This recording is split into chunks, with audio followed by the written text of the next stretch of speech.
Hi everybody, welcome back to Small Caliber Arms Review. I'm Richard, and about a week ago I was given the honor and privilege of pulling the trigger at a gender reveal party, and I was surprised and delighted to know that I'm going to be the grandfather of a little baby girl. So today I've got a special little birthday present for her in this box. Now it's going to be a while before she gets it, but let's open it up, check it out. Alright, tucked away inside this big old cardboard box and underneath this flap and wrapped in this plastic bag is a little pink Savage rifle. Now it's the same packaging that's going to be holding a lot of the other guns like the Mark I, the Rascal, the Mark II, the Model 93, the BMAG, all the same packaging for them pretty much. In fact, it even has the same owner's manual in there, instruction manual. And then underneath the flap over here is going to be the bolt is in a little bag. You've got a lock. You've got a little set of earplugs in there. And you've got the AccuTrigger adjusting tool.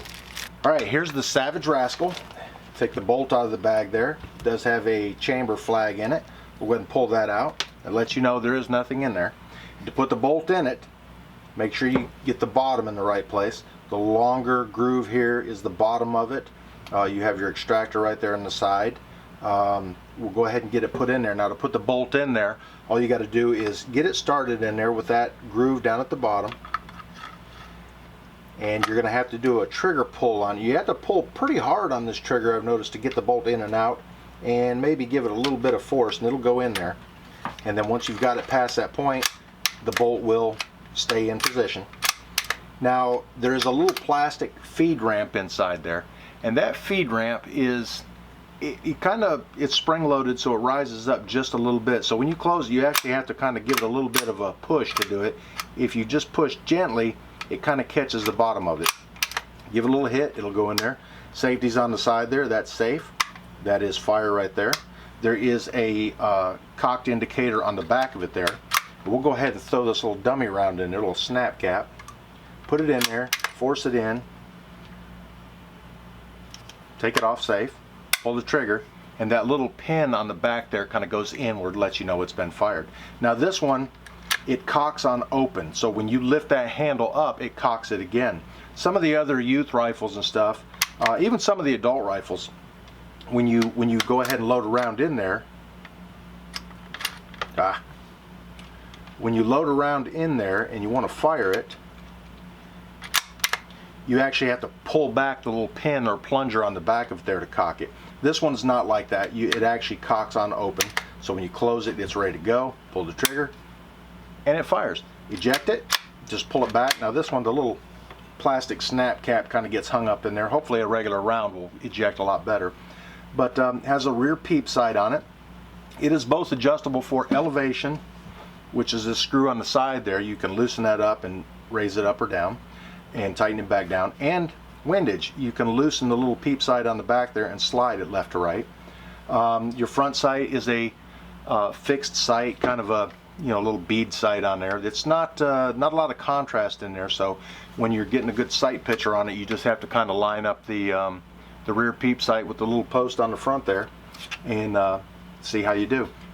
Now it is drilled and tapped for a scope mount on there. Now I may later on, when she's able to get out there and shoot it, I'll train her with the regular open sights first, but later on I may mount a scope on there. Let's get this thing out on the range and give it a few tries. I got to make sure it works before I hand it over. Alright, we're going to take this thing out on the range. Now before you shoot any firearm really, you should go ahead and make sure there's no obstructions in the bore there. So we're going to go ahead and pull the bolt out.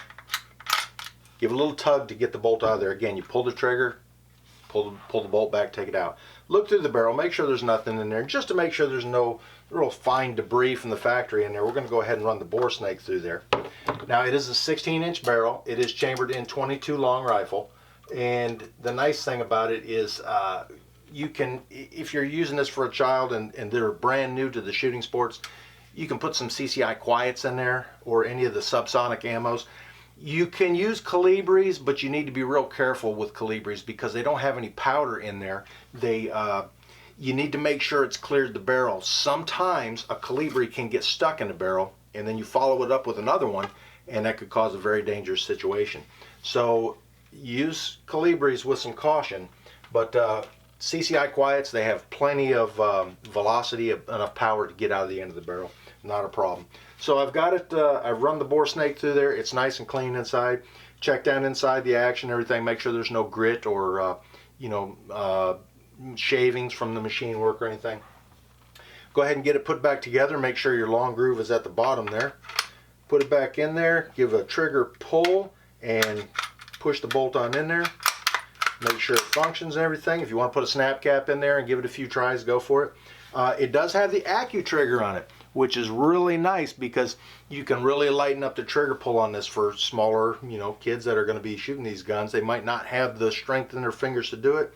It really does not have, factory right out of the box, it really does not have a very heavy trigger pull on it. It is pretty light, but they've got to depress that centerpiece on there, and it's probably around 3 or 4 pounds maybe. I'm just taking a guess at it. I don't have a trigger pull scale. I need to get one of those.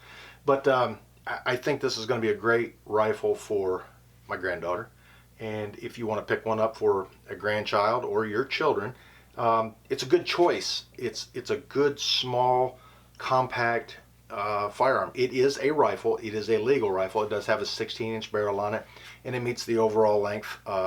Even though it's a child's rifle, it's just a lot smaller and easier for the little hands to be able to handle it. And this is not a toy, even though it's kind of the flashy pink color. It's available in a bunch of different colors: reds, yellows, blues, all kind of stuff. Even with the traditional wood stock on it. It is not a toy. It is an actual firearm, and it needs to be used under close, competent adult supervision. Now we're going to get it out of the range, give it a few shots, make sure it functions, because I don't want to hand over a rifle that, doesn't work to my granddaughter. If you're going to gift a firearm to somebody, you need to check your state laws. Now, when you fill out the 4473, the first question on there is going to be, are you the actual, buyer of this firearm? Well, of course, it's a little pink firearm. It's really not for me. It is for my granddaughter, which is legal for me to buy one. Now, one of the things you have to look at also is if you're going to gift somebody a firearm, if you gift somebody a firearm that that person cannot legally own a firearm, you are guilty of a felony, and you can look at some serious time for that. I know she's not a felon. She's not even born yet, but we're going to give it a few shots, kind of close range shots, because it's not a long distance. It is capable of long distance shooting, but for a youth, you're going to want to start them off at really short distances and stuff. So we'll get my little matrix out, get it set up, get a couple targets set up, and give it a few tries, see how it does. All right, I've got the targets up there at 15 yards, and we're going to go ahead and move the bar over a little bit, set the matrix up there, and give it a few tries. Now, it's a peep sight. Yeah, at one time that was considered a precision sight, but I like a scope a lot better. The better you can see a distance, a target at a distance, the better it's going to shoot. But hey, let's give it a few plinks and see how it does. All right, let's get the eyes and ears on, and we'll give it a few shots with some CCI quiets. Okay, I've got some CCI quiets here. These are 22 long rifle, lead round nose, 710 feet per second, so there'll be a nice quiet subsonic load. I had to put some blocks up underneath here to get the front of the sled up high enough. Now I can adjust it, and we'll give it a try, see how it does.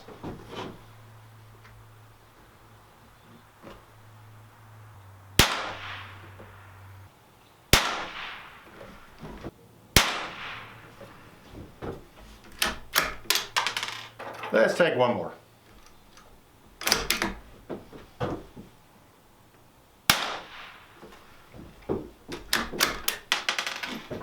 Okay, there they are, my 4 shots. 1, 2, 3, 4. Nice little group there, not too bad, all hitting consistently high. So yeah, I would say the sight does need to be adjusted a little bit. Let's get that done, and we'll take a couple more shots at the center there and see how that does. All right, now to adjust the sights on there, all you gotta do is hit the big screw here on the side. It is kind of knurled on the outside. I don't know if you can get a good grip on it, especially today, fingers are nice and cold. But take you a coin, a penny, fits right in there, loosen that up. There we go. All right, now you should be able to, well, I'm not exactly sure where it was, but there is a little line on the side there that's kind of etched into there or pressed into there, engraved, whatever, that you can line it up with, and we'll see what we can do to get it where it needs to be. but you can adjust your elevation right there. Might snug up on this screw just a little bit. Probably need a screwdriver for that one though. It's not quite wide enough for a penny. This one is, so you can get a coin in there and adjust it out in the field if you need to. But we'll get it set and then give it a few tries. All right, it's a tough one to see, but there's a little line there on the side of the bolt, and there's a little line on the sight itself. Now, I believe from the factory it was lined up. I dropped it down just a hair below that. We'll give it a few more tries and see if I'm any closer to the bullseye.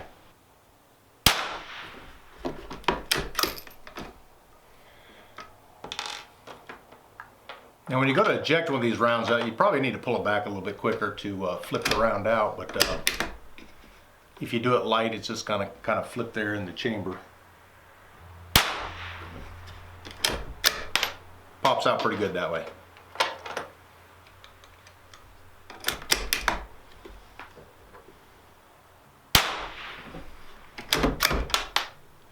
And let's do one more, see if that did any good.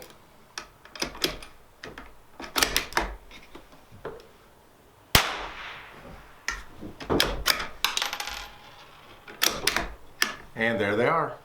All right, my second 4-shot group, 1, 2, 3, 4. Tightened it up a little bit, did bring it down just a hair, but I still got to come down about another 2 1/4 inches. I'll have to mark that, check it real close, and adjust it a little bit more. But before I do that, I'm going to take this upper target up here. I'm going to put a Calibri in and give it a try. Now, one of the things with the Calibris is they don't have any powder in them, so it relies on just the primer to get the projectile out of the end of the barrel there.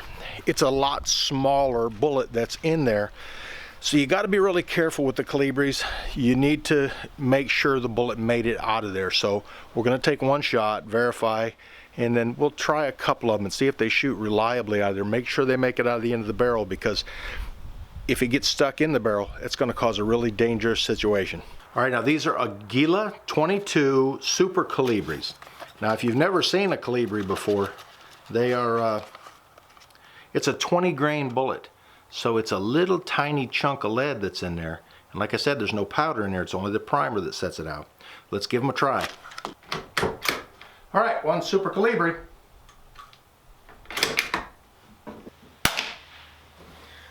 I did hear it hit the target, so let's go up there and see where it impacted at. All right, there it is. There's my first shot with the Super Calibri. Right there, you can hear it smack the plywood when it goes off. Audibly I knew it hit, and I could actually see that mark from back there. So it does have enough power to get out of the end of there, but still you want to be careful with Super Calibris or to make sure they make it out. So yeah, it did hit, and I don't know if it went through the cardboard, but my point of impact had definitely changed. I was aiming for the center there. I'm only about 1.5 inches high now, where with the other ones I was 2.5 inches high. 20 grain bullet, no powder in it. Okay, Super Calibri, bolt action rifle, 16-inch barrel, no earplugs. Got my eyes on though. I'm gonna try it anyways. That is super quiet. I don't think you would have to worry about a child firing these without ear protection in, because, I mean, my pellet gun is probably louder than that. And that's not bad at all. It did hit, I did hear it hit the plywood. And that's the nice thing about these being so quiet, is you can hear what's going on as well as go up there and see what's going on. Okay, here we go, CCI quiet, and I'm gonna sacrifice for, testing purposes to see how the hearing is, or how the noise is with a CCI quiet offhand shooting outside here. No hearing protection.